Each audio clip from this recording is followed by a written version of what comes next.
Este pasaje que estamos leyendo sugiere desde una primera lectura que hay un proceso en la vida del creyente hasta que todos lleguemos. O sea, hay un proceso gradual, paulatino, progresivo, en el cual el creyente en Cristo va adentrándose en un crecimiento a tal punto que va cada día más acercándose a ser un varón perfecto. La palabra perfecto usado en este texto también se puede traducir como maduro. A un creyente maduro, que después veremos desglosando cada detalle qué significa de manera práctica para cada uno de nosotros. Dice también, a la medida de la estatura de la plenitud de Cristo. O sea, la meta que presenta este texto como propósito es que cada cristiano, cada hijo de Dios que ha sido rescatado en Cristo, llegue a tal punto en su vida, en su crecimiento y desarrollo, que alcance o al menos vaya en una proyección escalonada hacia arriba, cada día acercándose más a la medida de la estatura de la plenitud de Cristo.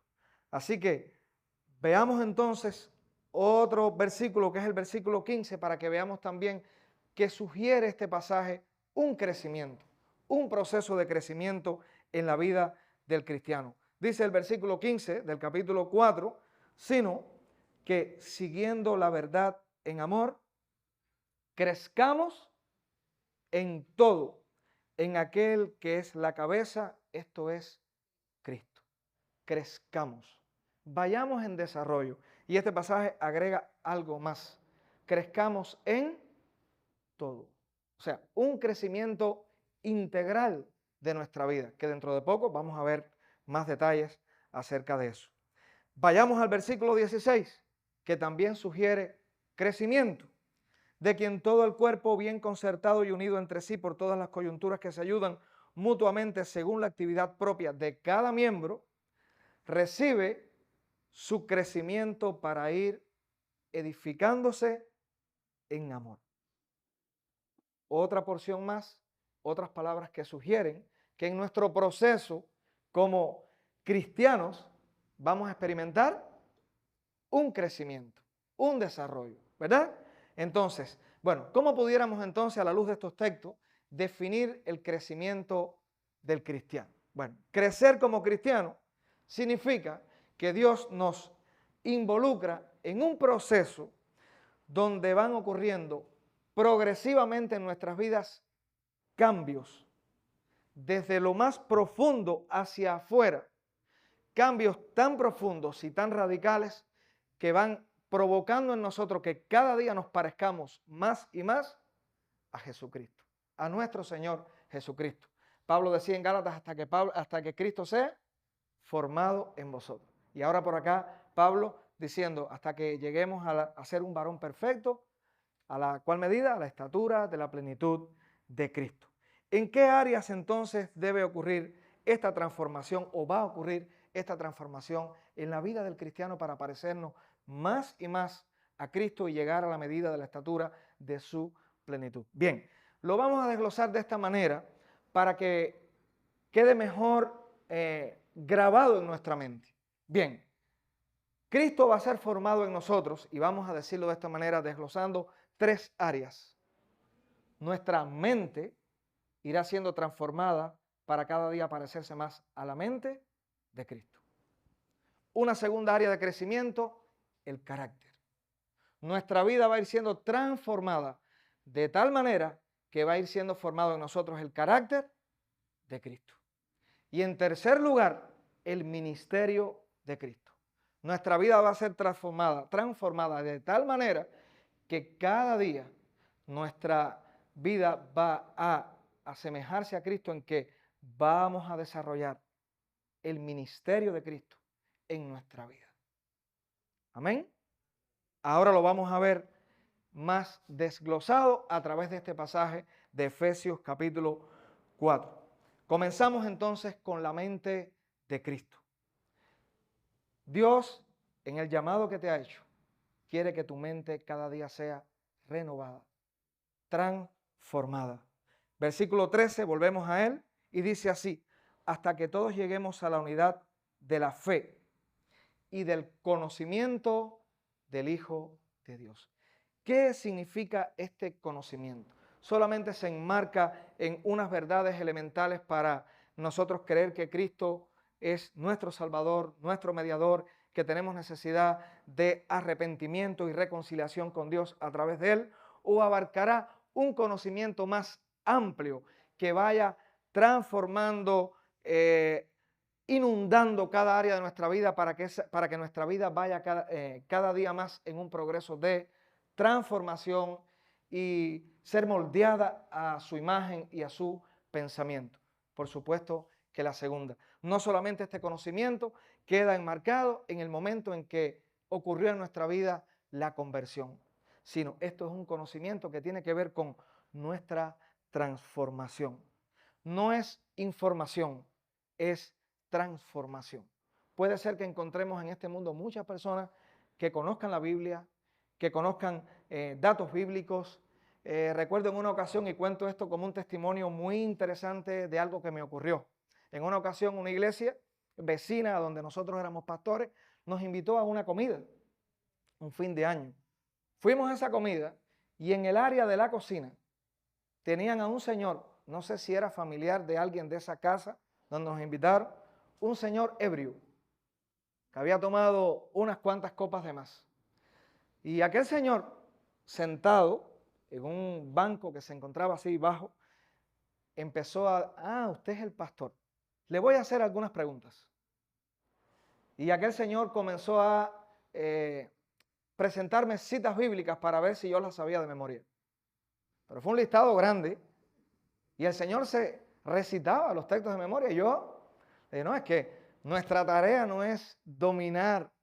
Yo tratando, como hace todo buen ser humano, de justificar en ese momento que yo no dominaba aquella cantidad de textos que aquel hombre presentaba. Y dice, es que yo desde pequeño comencé a asistir a una iglesia. Y desde pequeño fui memorizando textos de la Biblia. Pero cuando comenzamos a conocer la vida del hombre, tenía mucha información, pero no había transformación. Entonces, cuando hablamos de un conocimiento de Cristo, es mucho más que dominar libros de teología, que dominar textos de memoria, que es importante. Es que las verdades que Dios ha revelado en su palabra confronten nuestra vida, taladren nuestra vida, calen nuestro corazón, nos hagan ser reflexivos con respecto a cómo vivíamos antes, cómo pensábamos, cómo interpretábamos todas las cosas y cómo ahora comenzamos a verlas una vez que la revelación de Dios ha llegado a nuestra vida. Es necesario, cuando comenzamos a caminar en la fe, cuando Dios nos ha traído a la fe, es necesario entrar en un proceso de renovación de nuestra mente. ¿Dónde se dice? Bueno, en Efesios capítulo 4. Vayamos al versículo 21 y miren lo que dice este pasaje a partir del versículo 21. Si en verdad le habéis oído y habéis sido por él enseñados conforme a la verdad que está en Jesús, en cuanto a la pasada manera de vivir, despojaos del viejo hombre. La palabra despojar significa desarrópense, quítense. Dice así, despojados del viejo hombre que está viciado. La palabra viciado significa arraigado, acostumbrado, atado. ¿A qué? Conforme a los deseos engañosos. Miren, el apóstol Pablo le está hablando a cristianos, a creyentes, a hijos de Dios que ya han sido traídos a la fe. Entra un proceso donde va a ir el Señor, el Evangelio de Jesucristo, calando y transformando toda nuestra vida. Pero este pasaje usa palabras que son muy descriptivas del bagaje que nosotros podemos todavía arrastrar cuando llegamos a Cristo. ¿Cuáles son las palabras usadas? Despójense del viejo hombre que está viciado conforme a los deseos engañosos. Deseos son aquellas intenciones, aquellas aspiraciones, aquellos apetitos que un ser humano puede tener. Y que este pasaje lo describe como engañosos. Porque sutilmente pueden estar presentes como una mala motivación, como una idea casi que inconsciente que puede estar moviéndonos en determinada dirección. Y dice Pablo, es importante, por lo tanto, Efesios 4:23, una renovación. Y renovaos en el espíritu de vuestra mente. Una vez que el Señor nos trae a su camino en Cristo, algo importante que el creyente debe tener como premisa de vida, o sea, como algo muy importante en la vida, es, Señor, ilumina mi mente para que mi mente cada día sea renovada y yo piense más como tú piensas. Para que mis pensamientos cada día sean más semejantes, estén más en armonía con el pensamiento de Cristo. ¿Cómo ocurre esa renovación? Necesitamos, por lo tanto, para que eso ocurra, ir a su palabra. Tenemos su palabra. Cuando nosotros vamos a la gran comisión, que está en Mateo 28, Cristo le dice a los discípulos que vayan y hagan discípulos por todo el mundo. Y ahí Él describe la manera y dice, enseñándoles que guarden todos los que yo les he dicho a ustedes. Y ese es el proceso de renovación, cuando yo soy un discípulo de Cristo y comienzo a estudiar, meditar, reflexionar, memorizar en la revelación de Dios todo lo que dice que yo soy, lo que es el Señor, cuáles son los propósitos de Dios. Y yo aprendo a ver el mundo con los ojos que Dios lo ve. Cuando aprendo a interpretar la vida como Dios la interpretaría y no como yo lo hacía antes de estar en el Señor. Otra vez vayamos al versículo 14 y dice así, para que ya no seamos niños fluctuantes, llevados por doquiera de todo viento de doctrina, por estratagemas, estrategias de hombres que para engañar emplean con astucia las artimañas del error. ¿Por qué es importante la renovación de la mente? Dice este texto, para que ya no seamos niños fluctuantes. Alguien que fluctúa es que va en desvaríos, zigzagueando en el Señor y fuera, sino que podamos ir de manera estable, permanente, perseverante, que el Señor es quien te va a conducir, pero este texto está apelando a que estemos conscientes de ese proceso en nuestra vida. Llevados por doquiera de todo viento de doctrina, por estratagemas de hombres que para engañar emplean con astucia las artimañas del error. Todo el tiempo el cristiano está siendo bombardeado. De muchas maneras nuestra fe está siendo bombardeada. Para que desviemos la atención, para que adulteremos nuestro conocimiento del Señor con algo, una filosofía, algo que no es realmente el Evangelio de Jesucristo y su revelación en su totalidad. Así que, cuán importante es estar conscientes de esa renovación de la mente. Vayamos entonces a al segundo desglose que propusimos desde el principio, el carácter de Cristo. Crecer, madurar conforme al carácter de Cristo. El versículo 13 dice así, a partir de la mitad del versículo, a un varón perfecto a la medida de la estatura de la plenitud de Cristo. ¿Queremos conocer más acerca de la estatura de Cristo, de su carácter? Bueno, hay dos perspectivas a tener en cuenta. Una, Cristo es totalmente Dios porque es Dios, ¿verdad? Es Dios. Pero hay una segunda perspectiva a tener en cuenta. Cristo se encarnó. Modeló como un ser humano lo que es un ser humano en su estado de perfección. Dice la Biblia que fue semejante en todo a nosotros, pero sin pecado. No pecó. Cuando nosotros vamos a los evangelios, Mateo, Marcos, Lucas y Juan, encontramos las biografías de la vida de Jesús, donde se va narrando evento tras evento, donde vamos viendo a Jesús, donde vamos viendo el carácter de Jesús manifestado, desde su santidad hasta su amor por la humanidad, todo su carácter presentado. Los evangelios en sus narraciones nos hablan mucho y nos describen muy bien lo que es el carácter de Jesús.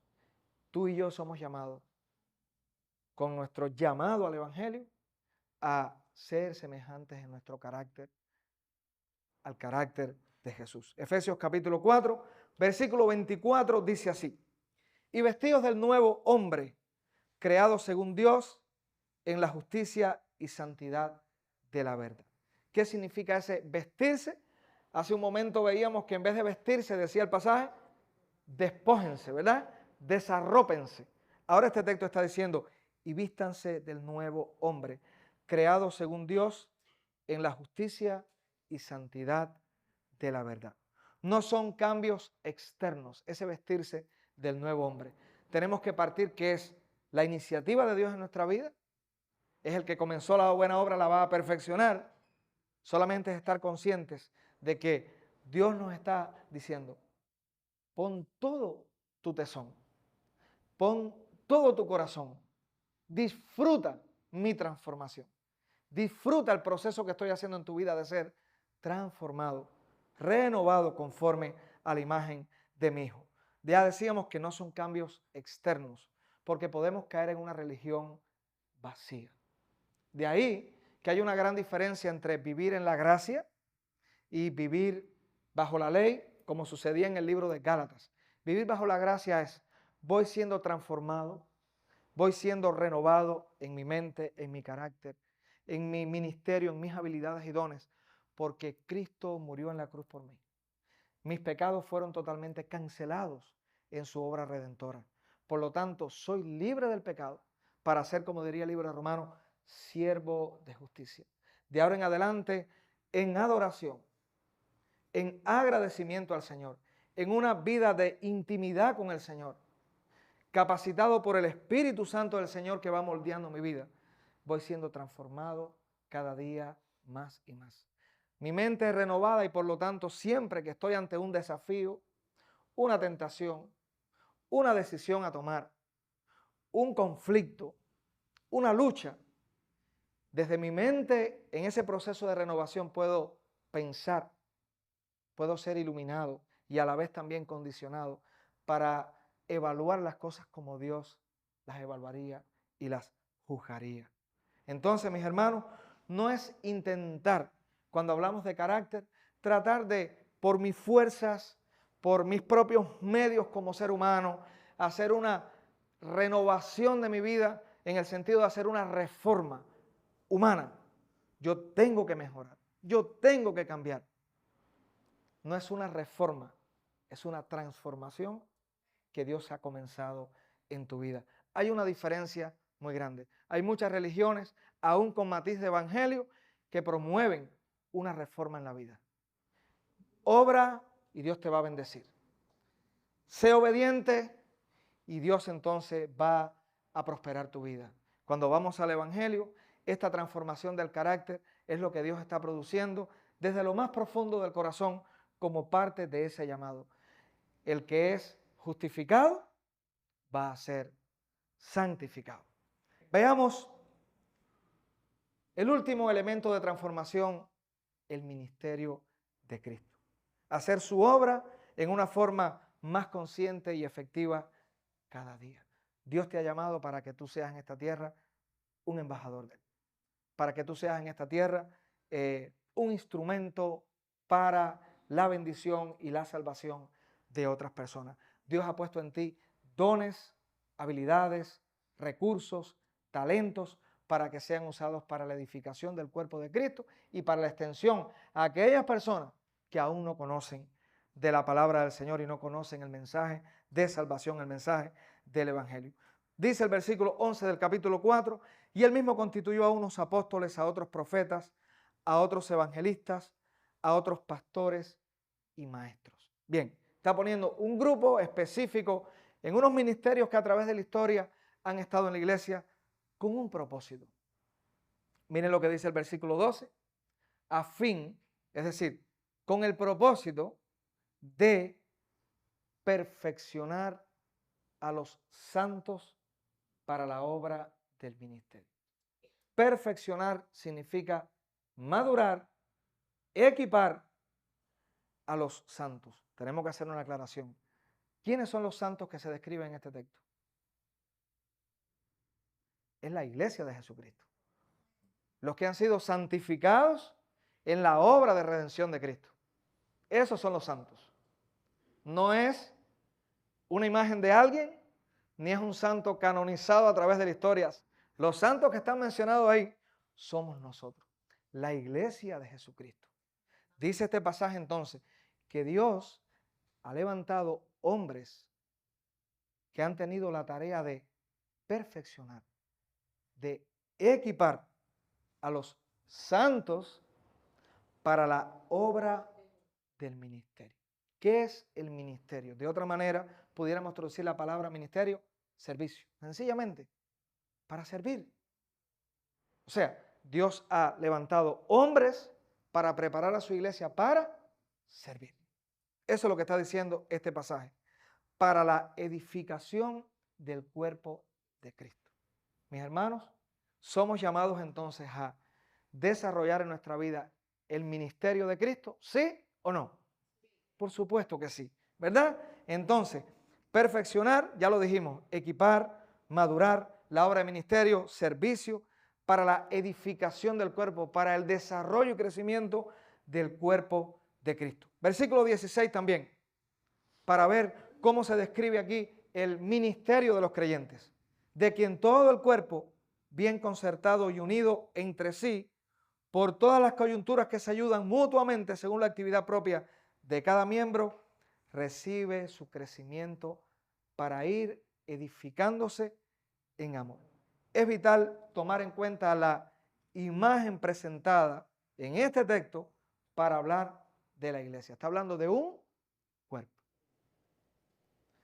La imagen del cuerpo sugiere un organismo vivo, con un diseño tan bien desarrollado que cada parte de ese cuerpo cumple una función importante. Cuando miras tu cuerpo, cuando yo miro el mío, cada elemento de nuestro cuerpo tiene una función. Lo que hace la mano no lo puede hacer un pie. Y así sucesivamente, cada una de las partes de nuestro cuerpo. De igual manera, este pasaje está mostrando que la iglesia tiene una gran diversidad de hermanos, con una diversidad de habilidades, dones, capacidades, con una diversidad de trasfondos, de experiencias de vida, que pueden ser también importantes a la hora de hacer el ministerio. Eso es la iglesia. Es importante cuando vemos la imagen del cuerpo entender que sugiere un organismo vivo y no una organización fría, nominal. El organismo está hablando de algo vivo, orgánico, que de manera natural entre sus partes unidas trabajan con un mismo fin. Es importante como parte de esta experiencia de vivir el ministerio de Cristo, descubrir cuáles son mis dones, mis habilidades, mis recursos que Dios me ha dado para poder ponerlo en función del beneficio y la edificación del cuerpo de Cristo. Dos maneras en las que nosotros podemos servir a través de nuestros dones. Bien, una es que de manera eventual se presente una oportunidad donde yo puedo servir a alguien, dar una palabra a alguien, llegar a una necesidad de alguien, eventualmente.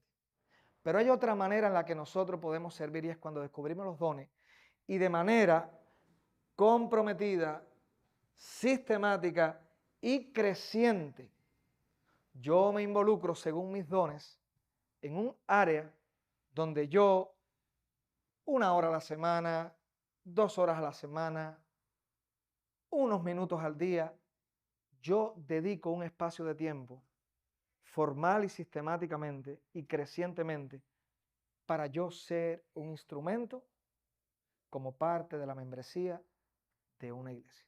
No sugiere este pasaje que pueda haber un cristiano aislado, que se edifica a sí mismo, que adora solo, que por supuesto que es parte de nuestra vida. Pero el propósito de Dios es que estemos vinculados, armonizados, conectados con una iglesia local para que junto con esa iglesia local podamos crecer, podamos ser renovados en nuestra mente, podamos ser cada día más transformados conforme al carácter de Cristo y servir conforme al ministerio de Cristo. Dios nos ha llamado a una comunidad de creyentes en Cristo. Nos llama a una unidad espiritual, hasta que todos lleguemos a la unidad de la fe y del conocimiento del Hijo de Dios, hasta que todos lleguemos. Está presentándole de una manera donde lo que se visualiza es un organismo vivo que junto va siendo transformado. Como afirmamos anteriormente, un organismo y no una organización. El texto no ofrece la más mínima posibilidad de concebir, como ya decíamos, un cristiano aislado, que viva solo y que no se congregue ni tenga vínculos sólidos, maduros, espirituales con la iglesia. Es importante. Dice el versículo 16 de Efesios 4, de quien todo el cuerpo bien concertado y unido entre sí, por todas las coyunturas que se ayudan mutuamente según la actividad propia de cada miembro, recibe su crecimiento para ir edificándose en amor. Cada palabra de este versículo nos habla de una unidad, de un vivir en conexión con otros. Todo el cuerpo bien concertado y unido entre sí.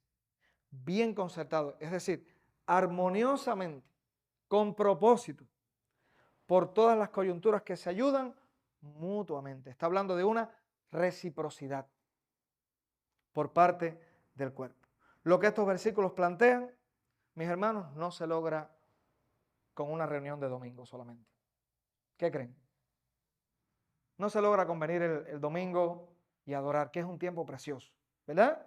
Es un tiempo precioso, un tiempo de edificación, de fortalecimiento para la fe y un tiempo donde Dios es adorado, el evangelio es proclamado, es replanteado en nuestras vidas, nos edificamos con la palabra que se expone, pero la verdad es que lo que está describiendo Efesios capítulo 4 no se logra con una reunión de domingo, sino con el establecimiento de conexiones entre cada uno de los miembros del cuerpo para que de forma intencional, programada, pueda haber otros espacios a través de la vida para que vayamos creciendo juntos y para que vayamos también sirviendo desde un ministerio.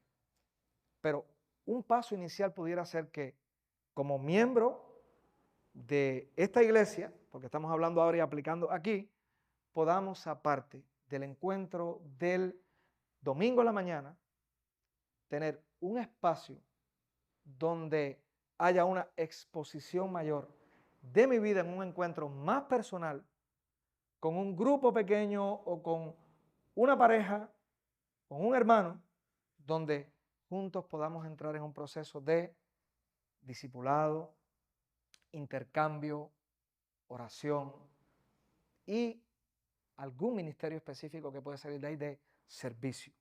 Porque la imagen que nos presenta el libro de Efesios va mucho más allá de un culto de 1 hora y 30 un domingo en la mañana. Es un cuerpo que está unido, que se nutre mutuamente y que crece y se edifica. Y en ese proceso, aunque este pasaje no lo dice explícitamente, es donde otras personas de la comunidad, de la ciudad, van a ser alcanzados en ese movimiento. Muy bien, como conclusión, en Cristo la iglesia es llamada a ser transformada conforme a la imagen, a la estatura de Cristo. Es importante que estemos conscientes de ese propósito y de ese privilegio. Pensemos quiénes éramos antes de estar en Cristo. Pensemos cómo vivíamos, cómo pensábamos, cuáles eran las motivaciones de nuestra vida, cuáles eran las aspiraciones. ¿Han sido transformadas? ¿Han ido cambiando? Es importante estar consciente que no es nuestra obra ni nuestra fuerza. Es Dios en Cristo que te ha llamado y que te está transformando. Y que te está usando o te quiere usar para su gloria. Él comenzó la obra en cada creyente y por lo tanto la va a terminar, la va a perfeccionar. Apropiémonos de cada medio que Dios ha provisto para crecer, servir y ser un instrumento en las manos de Dios para su gloria.